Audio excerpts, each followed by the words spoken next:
السلام علیکم۔ ہر عمل کا ایک رد عمل ہوتا ہے۔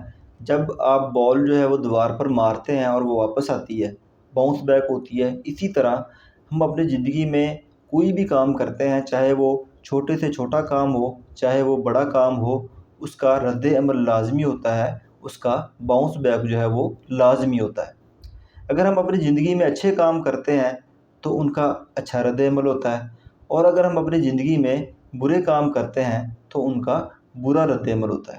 اگر ہم نے یہ دیکھنا ہے کہ کیا ہم اپنی زندگی میں اچھے کام کر رہے ہیں یا برے کام کر رہے ہیں، تو اس کا جو سب سے بیسک ٹیسٹ ہے وہ یہ ہے کہ ہم نے یہ دیکھنا ہے کہ کیا ہم پرسکون ہیں، کیا ہم پرسکون زندگی گزار رہے ہیں یا نہیں گزار رہے ہیں۔ اگر ہم اپنی زندگی پرسکون طریقے سے نہیں گزار رہے، ہماری زندگی میں سکون نہیں ہے، تو اس کا مطلب یہ ہے کہ ہم کوئی ایسے کام کر رہے ہیں جو ہماری زندگی کا سکون جو ہے وہ ختم کر رہی ہے، اس کو تباہ کر رہی ہے۔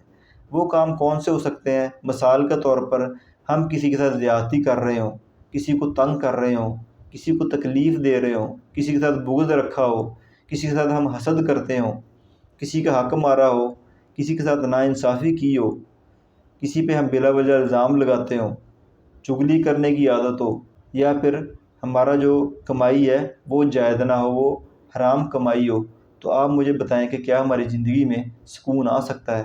ہماری زندگی میں اس طرح کبھی بھی سکون نہیں آ سکتا۔ اگر ہم چاہتے ہیں کہ ہماری زندگی میں سکون آئے تو پھر ہمیں وہ کام کرنے چاہیے جن سے ہم اپنی زندگی میں سکون حاصل کر سکیں۔ وہ کام کون سے ہیں؟ وہ یہ ہے کہ ہم کسی کے ساتھ مصیبت کے وقت کھڑے ہوں، لوگوں کی تکلیفوں کو کم کرنے کی کوشش کریں، لوگوں کو آپس میں جوڑنے کی کوشش کریں، لوگوں کو سکون دینے کی کوشش کریں، اور یہ والے سارے کام نہ کریں جو میں نے آپ کو پہلے بتائے، تو ہماری زندگی میں خود بخود جو ہے وہ سکون آنا شروع ہو جائے گا۔ پھر ہمیں اس سے کوئی غرض نہیں ہوگی کہ ہمارے پاس کتنی دولت ہے، کتنی عشائشیں ہیں یا کیا کیا سہولیات ہیں، اس سے ہمیں کوئی غرض نہیں ہوگی۔ جس انسان کی زندگی میں سکون ہوتا ہے نا، اس کے چہرے سے پتہ چل جاتا ہے کہ اس کی انسان کی زندگی میں جو ہے وہ سکون ہے۔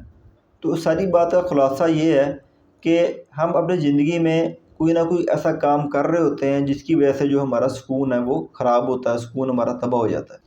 تو فوری طور پر ہمیں اپنی زندگی کا محاسبہ کرنا چاہیے اور اپنی زندگی سے ایسے کام کو نکال دینا چاہیے جس کی وجہ سے یہ سارا معاملہ جو ہے وہ ہو رہا ہے۔ اپنا خیال رکھیے گا۔ بہت بہت شکریہ۔ اللہ حافظ۔